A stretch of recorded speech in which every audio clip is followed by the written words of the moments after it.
दोस्तों नमस्कार। ठंड का मौसम है और आजकल लोग गीज़र का उपयोग ज़्यादा करते हैं। तो बहुत ही कन्फ्यूजन रहता है गीज़र के सेफ्टी के बारे में कि उसके साथ क्या सेफ्टी बरतना चाहिए, कैसे उसका उपयोग करना चाहिए। इसके बारे में हम थोड़ा सा छोटी-छोटी मगर मोटी-मोटी बातें बताने जा रहे हैं। तो सबसे पहले इस सर्दी के मौसम में सिंटेक्स की टंकी हो या नगर पालिका वाले नल का पानी, ठीक?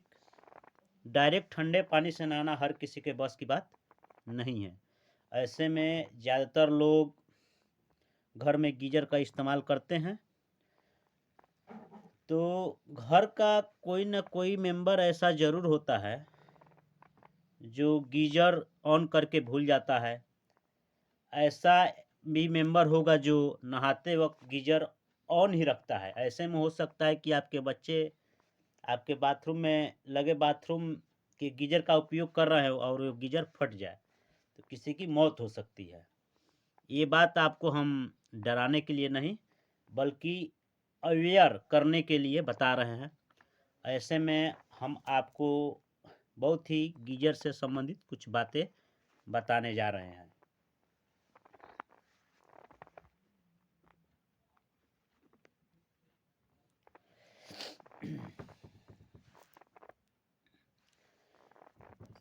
गीज़र का प्रयोग ज़्यादातर इस समय लोग इलेक्ट्रिसिटी के द्वारा कर रहे हैं, तो बिजली का बिल ज़्यादा आएगा ही।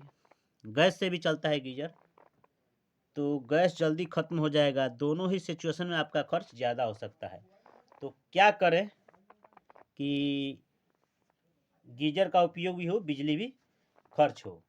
तो इसके लिए आपको क्या करना चाहिए, कुछ ज़रूरी टिप्स हम बता रहे हैं। लेकिन ऐसे नॉर्मली होता है क्या कि अगर अच्छा क्वालिटी का गीज़र हो तो एक बार गर्म करने के बाद पानी 24 घंटा आराम से गर्म रहता है।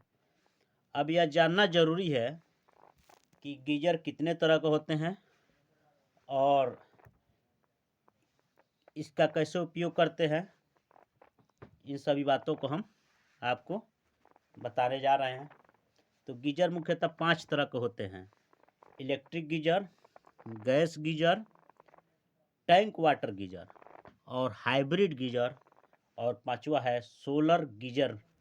नोट में क्या किया जाता है, ज़्यादातर घरों में इस समय इलेक्ट्रिक या गैस गीज़र का उपयोग किया जाता है। तो हम जो 5 प्रकार के गीज़र बताए हैं उसके बारे में हम बता रहे हैं। पहला इलेक्ट्रिक गीज़र, यह सबसे कॉमन गीज़र है, मतलब सामान्य गीज़र है। इसमें पानी का कॉपर कॉइल के जरिए गर्म होता है। जो पानी होता है उसमें कॉपर का कॉइल रहता है। यह गैस गीज़र से छोटा होता है, कभी भी आसानी से जहाँ चाहें आप ले जा सकते हैं, लगा सकते हैं। इसमें पानी काफ़ी तेज़ी से गर्म होता है क्योंकि उसका कॉइल जो है कॉपर का बना होता है और कार्बन डाइऑक्साइड भी ये नहीं छोड़ता है। हालांकि इसे यूज करने के लिए बिजली की ज़रूरत पड़ती है। अब दूसरा है गैस गीज़र। ये बहुत घरों में इस्तेमाल होता है। इसमें लिक्विफाइड पेट्रोलियम गैस यानी एलपीजी, जिसको उसका शॉर्ट फॉर्म है, और प्रोपेन के जरिए पानी गर्म होता है। इलेक्ट्रिक गीज़र के जरिए ये पानी ज़्यादा तेज़ी से गर्म करता है, परंतु इसमें ये दिक्कत है कि ये बड़ी फैमिली के लिए अच्छा माना जाता है। छोटा फैमिली हो तो इलेक्ट्रिक गीज़र ही उपयोग करें। और इसके लिए गैस गीज़र में ये है कि इसके लिए आपको बड़ा सा बाथरूम और उसमें बड़ा सा वेंटिलेशन जो क्या हो उसमें गैस जो बने उसको निकाल सके। अब तीसरा आता है टैंक वाटर गीज़र। इसमें एक टैंक होता है, पहले पानी स्टोर होता है, उसके बाद गर्म होता है। इसमें दिक्कत ये होती है कि अगर टैंक में पानी ज़्यादा टाइम तक रहा तो ठंडा हो जाता है। ज़्यादा पानी रहेगा, ज़्यादा देर रहेगा तो ठंडा ऑटोमेटिक हो जाता है। चौथा आता है हाइब्रिड गीज़र। इसमें भी वाटर टैंक होता है जिसमें पानी स्टोर होता है। दूसरा हीट पंप रहता है जिसमें हीट इकट्ठा होता है। ये नॉर्मल गीज़र के मुकाबले 60% कम बिजली खर्च करता है, कीमत थोड़ा इसका ज़्यादा होता है। पांचवा है सोलर वाटर गीज़र। यह ज़्यादातर जहाँ ज़्यादा धूप हो उस जगह के लिए गीजर। सोलर है तो ऐसे भी आप वाकिफ़ होइएगा कि जहाँ धूप ज़्यादा वहाँ उसका उपयोग ठीक रहता है। ये पॉल्यूशन फ्री होता है, छोटी फैमिली के लिए एक अच्छा ऑप्शन हो सकता है। अच्छा, ये हो गया 5 प्रकार के गीजर। अब हम आपको बताने जा रहे हैं कि गीजर लगवाना कब चाहिए और इसके क्या नुकसान हो सकता है। मुख्य रूप से 3 चीज़ें हैं। जब ग्राहक सस्ते के चक्कर में खराब क्वालिटी का गीजर खरीद ले तब ये नुकसानदायक होता है। दूसरा, गीजर को ऑन करने के बाद लंबे समय तक स्विच ऑफ न करें। तीसरा है, गीजर लगाने के बाद यह चेक न करें कि अर्थिंग सही है या नहीं। अब आपके बात या आपके मन में ये बात आता होगा कि अगर कोई व्यक्ति गीजर चलाता है और चलाने के बाद भूल जाता है, तो इसमें जो आदत है भूलने का, उसको कैसे सुधार करें। तो छोटा छोटा बात है, जैसे जब भी गीजर ऑन करें तो घर के किसी भी सदस्य को बंद करने का समय बता दें, ताकि आप भूल जाए तो दूसरा उसको जाके बंद कर दे। या पुराना गीजर लगा हुआ है और उसमें ऑटोमेटिक स्विच ऑफ नहीं होता है पुराने वाला में, तो बंद करने का अलार्म मोबाइल, आजकल मोबाइल है या घड़ी पर सेट कर दे। यदि आप नया गीजर लगवाने जा रहे हैं, इस समय ठंड का मौसम है, तो ऑटोमेटिक स्विच ऑफ सिस्टम वाला ही गीजर लें, जो सेफ्टी के दृष्टिकोण से सही होता है। यदि आप पहली बार गीजर लगवा रहे हैं तो किन बातों का ध्यान रखना चाहिए।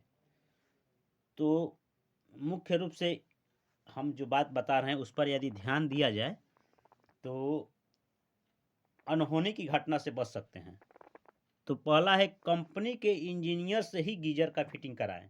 बहुत आदमी होता है पैसे के चक्कर में सोचते हैं क्या पैसा दे, अपने से करा लेते हैं, तो ये सभी चीज़ें गलत है।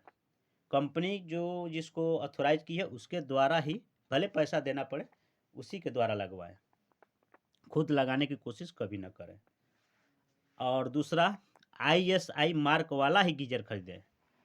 लोकल या सस्ते गीजर खरीदने से बचें।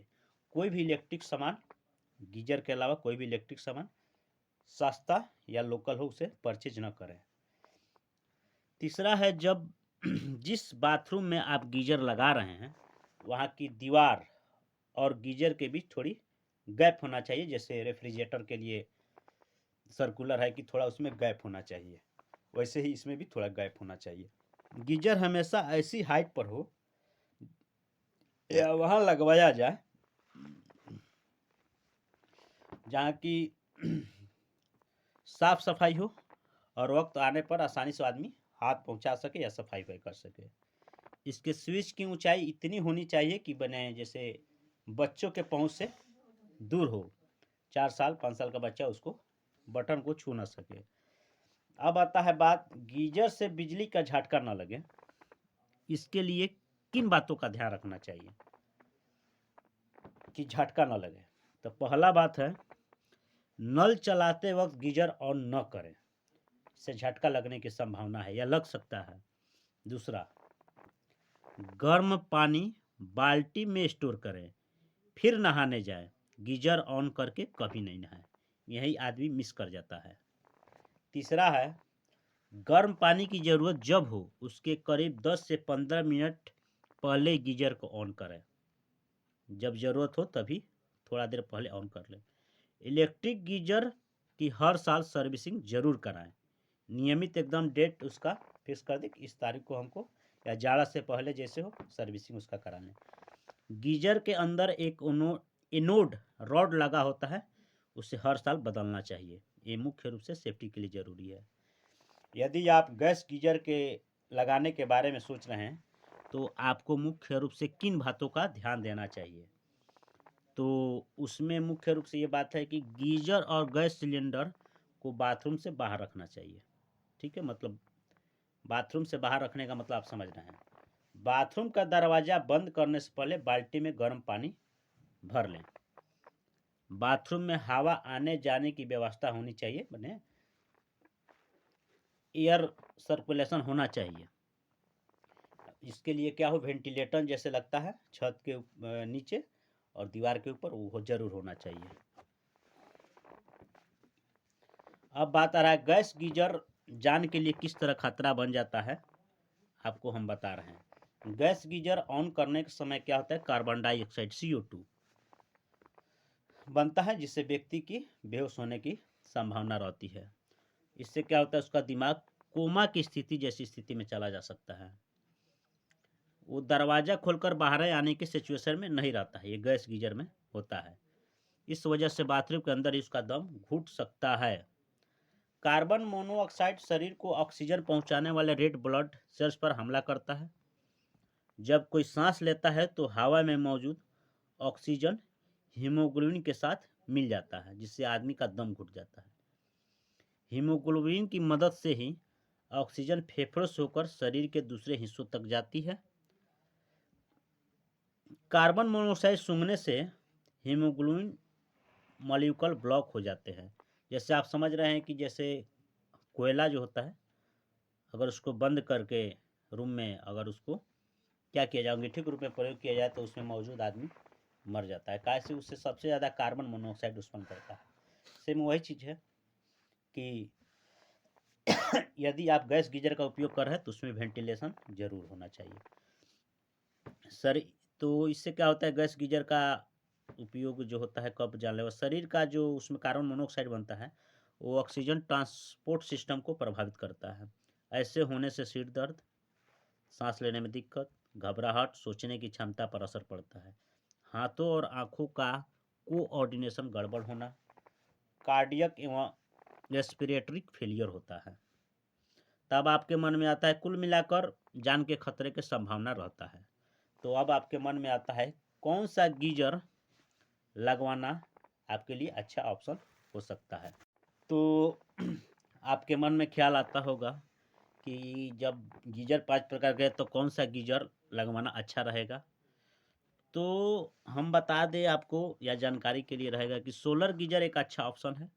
इससे इस्तेमाल से बिना गैस और बिजली खर्च किए बिना पानी गर्म किया जा सकता है।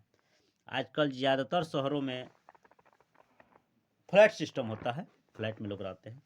कुछ बिल्डर्स अपार्टमेंट की छत पर लगाकर भी देते हैं। जहाँ जगह की कमी है वहाँ आपको गीजर का दूसरा ऑप्शन ढूंढना होता है। तो फिर अब बात होता है कि गीजर से कैसे बिजली का बचत या बिल कम आ सकता है। कौन सी बातें ऐसे हैं जिससे बिजली कम बचत हो, पैसा कम लगे। तो मुख्य रूप से आपको हम बताएंगे कौन सा गीजर लेना चाहिए। 5 स्टार रेटिंग वाला ही गीजर खरीदें, जब भी खरीदें उससे समझौता न करिए। बिजली का बिल कम करने में काफ़ी मदद करता है। गीजर का जब इस्तेमाल तभी करें जब गीजर का जब इस्तेमाल हो केवल तभी उसको ऑन करें, बाकी समय उसे ऑफ कर दें।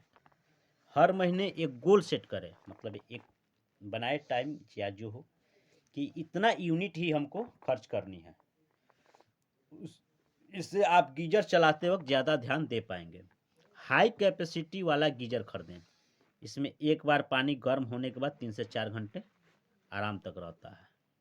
अब आपके मन में सवाल आता होगा कि खारा पानी हो तो गीजर जल्दी ख़राब हो सकता है, इसका क्या मतलब, सच्चाई है क्या है।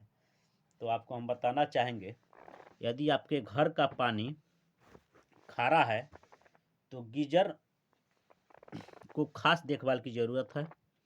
दरअसल हीटिंग मटेरियल की सतह का जो स्केल बिल्डअप और समय के साथ जमा होने से गीजर कमज़ोर हो जाता है।